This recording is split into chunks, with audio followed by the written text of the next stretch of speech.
pas tragedi Bintaro itu masing-masing baik kereta 225 dan 220 sama-sama membawa 7 gerbong.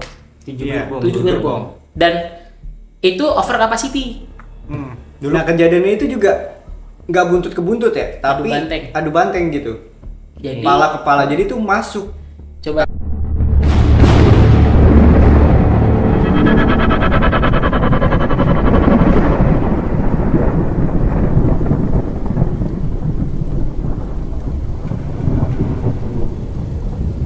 Halo semua, balik lagi di channel Tapak Misteri Backpacker. Karena setiap perjalanan pasti punya cerita. Ya, kali ini balik lagi dengan kita bertiga. Gua Tio, sebelah gua Raja, dan sebelah Raja Kanjit. Halo.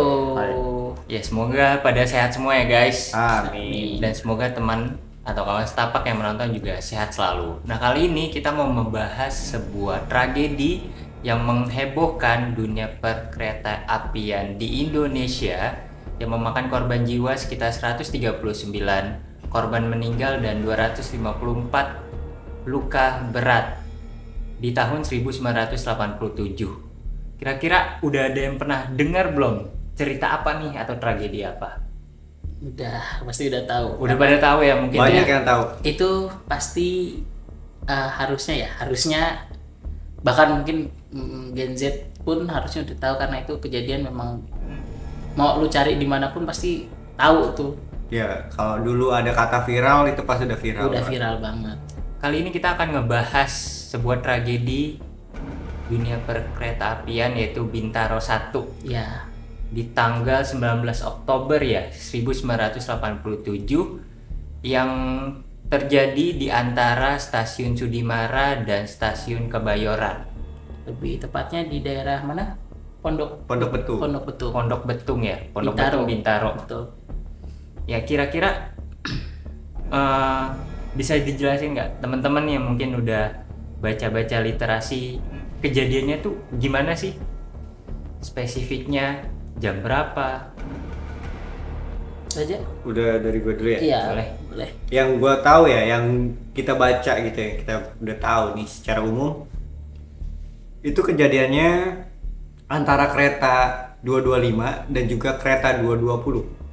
Nah, di kereta itu ada beberapa penumpang yang seharusnya jalannya lebih awal, namun itu terlambat keretanya gitu.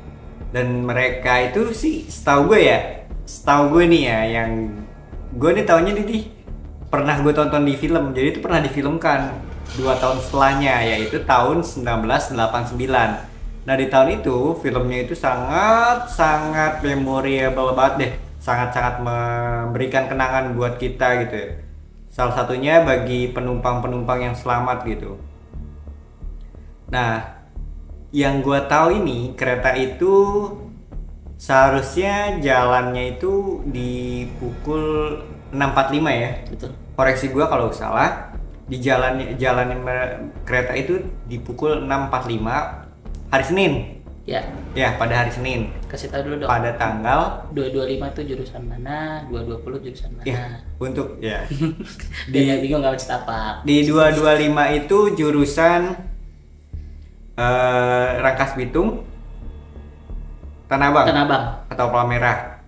Dia Palmerah baru Tanah Abang. Kemudian di 220 itu dari Tanah Abang ke Merak. Ya. Sebaliknya berarti ya? Iya, jadi tuh dulu tuh cuma satu jalur tunggal, belum kayak sekarang, karena sekarang kan udah 2 jalur gitu, udah double rel. Dulu tuh satu rel doang, jadi harus tunggu menunggu. Ya, ganti-gantian. Nah, karena ini ada keterlambatan ataupun miskom, faktor human error ataupun kesalahan manusia gitu ya, bukan karena alat ataupun gimana ya, ini pure kesalahan manusia. Jadi tuh masinis ya? Yang mana? Masinis tuh yang bawa kereta. Apa ininya? PJKA-nya. PJKA.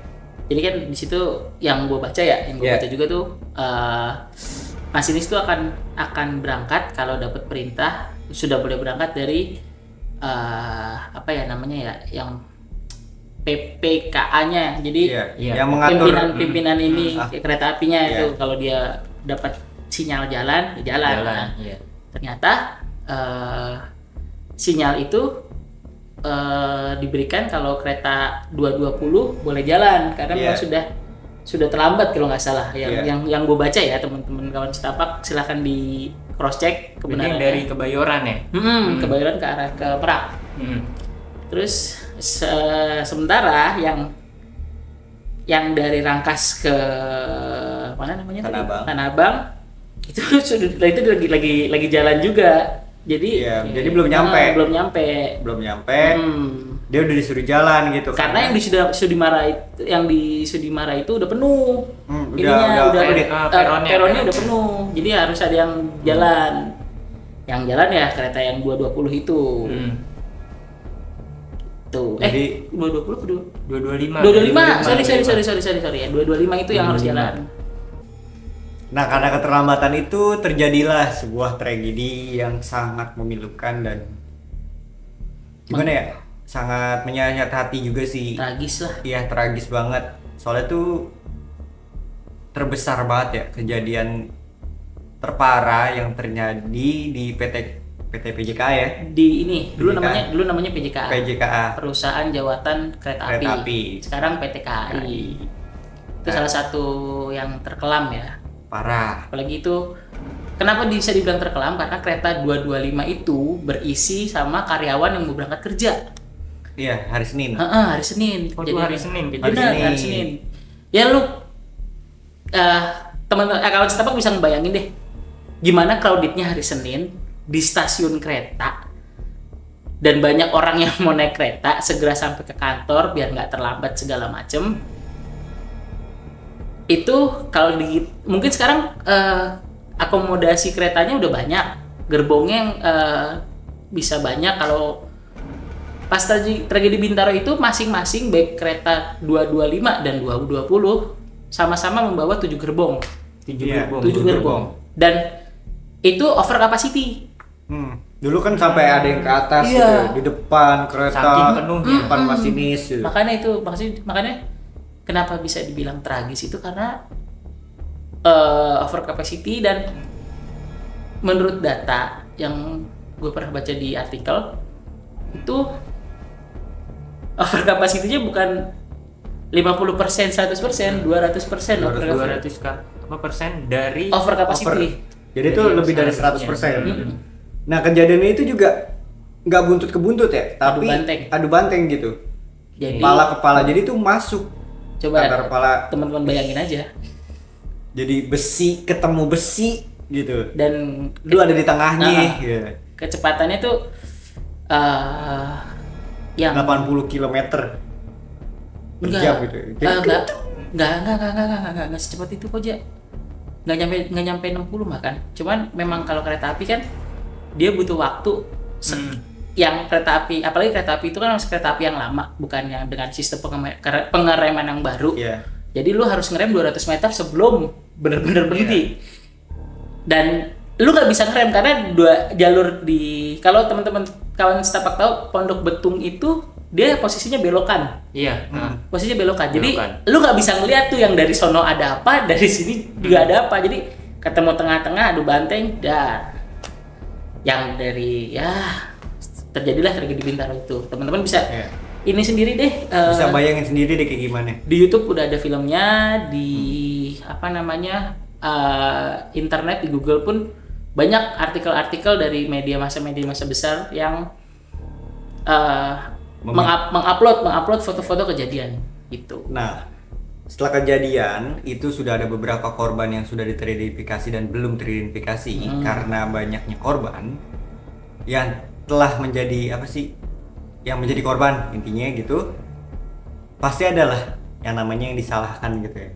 Atau karena kenapa bisa jadi human error dan ini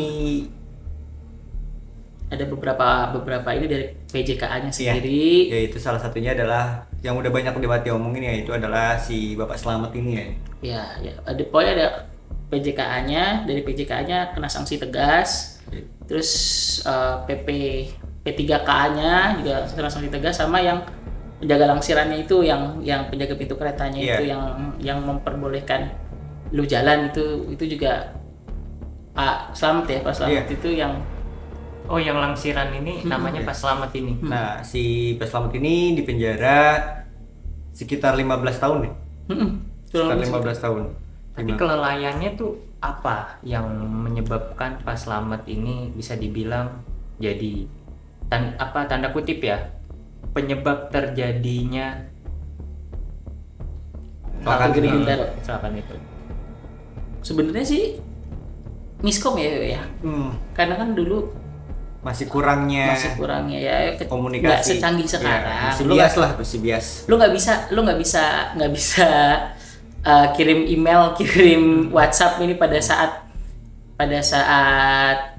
kejadian tuh, karena 1987 kita tahu sendiri, dan masih banyak menggunakan kayak semapur, simbol-simbol kayak bendera gitu, lu boleh jalan atau enggak segala macam. Dan dulu tuh setahu gue itu nggak ada yang lampu yang merah merah kedap-kedip gitu. Iya, lu pakai ini kayak papan gitu. Kalau lu bolehin jalan ya udah lu pak hijau, kalau misalnya enggak merah gitu. Masih manual banget. Iya. Nah, itulah yang dibilang human error gitu ya. Dan ini sampai si Bapak Slamet ini diberhentikan secara tidak hormat karena menjadikan banyaknya korban karena kelalaiannya dia. Faktor human error sih. Dan katanya juga proses evakuasinya itu sampai 12 jam. Lama. Sampai tengah malam katanya. Lama. Iya, bisa berapa? Udah dibantu sama tentara, polisi, pemadam kebakaran, warga setempat. Memang kan ya gimana sih, itu tuh hancur, keimpit gitu yo. Yang di tengah itu korban tuh yang kecil masuk ya. Iya, jadi adu banteng, brek gitu. Adu banteng, belum yang mental tuh, terus habis itu belum yang ya keimpit gitu ya. Yang kejepit antara besi sama besi, kan susah itu ininya. Dan bahkan menurut pengakuan warga setempat tuh waktu dia membantu evakuasi tuh dia sampai merinding sendiri karena dia ngeliat ya kepala yang terputus dari badan, kakinya yang kemana-mana, isi perut yang keluar segala macem. Jadi suara-suara minta tolong, dia bingung juga karena dia lagi megang korban. Tapi ada yang minta tolong lagi, kan serba salah dia. Ada yang berhenti minta tolong, ada yang nyariin kakinya, ada yang ini gitu. Tapi dalam keadaan mereka tuh semua butuh pertolongan gitu. Cuman ya karena satu serba salah juga, gue mau nolongin yang mana dulu gitu. Kalau begitu sampai ke tempat kejadian banyak yang warga setempat tuh yang saya bingung mau nolongin yang mana dulu karena semuanya sama. Iya. Nah, itu juga salah satunya ada korban yang namanya Junet ya. Di film juga ada namanya Junet. Nah, si Junet ini dia sekitar umur masih muda lah, masih kecil lah gitu. Oh, berarti waktu kejadian itu mungkin masih SD kali ya? Iya, masih SD. Si Junet ini di filmnya itu dia kakinya itu udah keimpit. Jadi ditolongin aja. Jadi itu dia sama neneknya dan saudara-saudaranya, mereka tidak selamat, yang selamat si Junet doang dan satu keluarga itu. Kakinya itu udah kejepit gitu ya, dan itu ditolongin selama 12 jam. Itu baru satu orang di tengah di tengah keretanya itu baru ditolongin 12 jam.